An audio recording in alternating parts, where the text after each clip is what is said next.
Chapter 2. Why it's all yellow when I do this. Okay.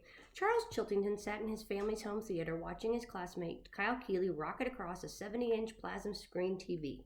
It was the worst Christmas vacation of his life. For over a month, whenever he clicked on the television, Charles was forced to look at the 5 cheaters who, 6 months earlier, had robbed him of his rightful prize.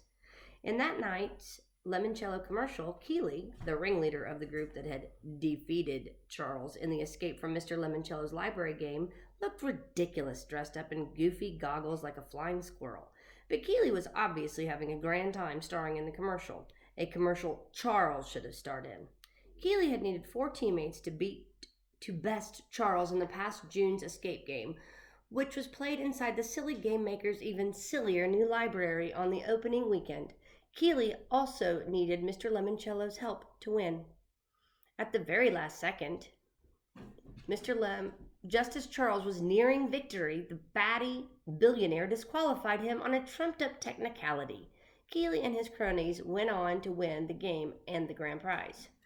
Charles, on the other hand, went home to hear what a disappointment he was to his father, because Chiltingtons never lose, especially not to ordinary nobodies like Kyle Keeley. And for 6 months, Charles had been plotting his revenge on Keeley and his teammates, Smart Alec Akimi Hughes, library geek Miguel Fernandez, bookworm Sierra Russell, and most especially turncoat trader Haley Daly, who had been on Charles' team with Andrew Pickleman until she deserted him to join Team Kyle. Mr. Lemoncello robbed me, Charles muttered miserably. They should shut down his ludicrous library. He'd been miserably muttering the same thing ever since the Lemoncello holiday commercial started airing, but for some reason watching this annoying squirrel commercial made a new thought bubble up inside his brain. He pushed the pause button on the DVR remote. They should shut down Mr. Lemoncello. That was a better idea.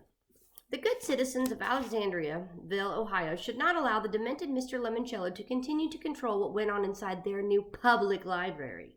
Yes. His mind started whirring. That was the perfect angle. A public campaign to wrench control of the library away from the dangerous lunatic Luigi Lemoncello. And Charles knew just who should lead the charge. His mother. She had a long history of championing public causes. When he was in kindergarten, she had led the anti-cupcake crusade because Charles liked brownies better. When he was in 3rd grade, his mother had made certain that the teacher who dared give Charles a B on his papier-mâché volcano was fired. And in 4th grade, she had yanked him out of Chumley Prep and cut off their endowment when the private school had the nerve to hire a history teacher who celebrated International Talk Like a Pirate Day. Plus, Charles's mother did not particularly care for what Mr. Lemoncello was doing inside his zany library. Too much sizzle and not enough steak, she'd complained to friends in her bridge club. They also lend out too many of the wrong sort of books. Wheels were spinning inside Charles's head as he plotted his next moves, and with just the slightest little nudge, taking the Lemoncello out of the Lemoncello library would become his mother's next great cause. He was certain of it. Mummy, he called out in his best your little boy has a boo-boo voice. When no one answered, he did it again louder. Mummy, make it go away. I'm being traumatized. Mummy. His mother busted into the TV room. Charles, darling, what's the matter? Charles pointed a trembling finger at the TV screen. Mr. Lemoncello, make him go away. His library is a petrifying place full of cheaters. I know, dear, but there's nothing. Charles started blubbering me. He cheated me, Mummy. He robbed me. Yes, honey, and it was time to pull out the heavy artillery.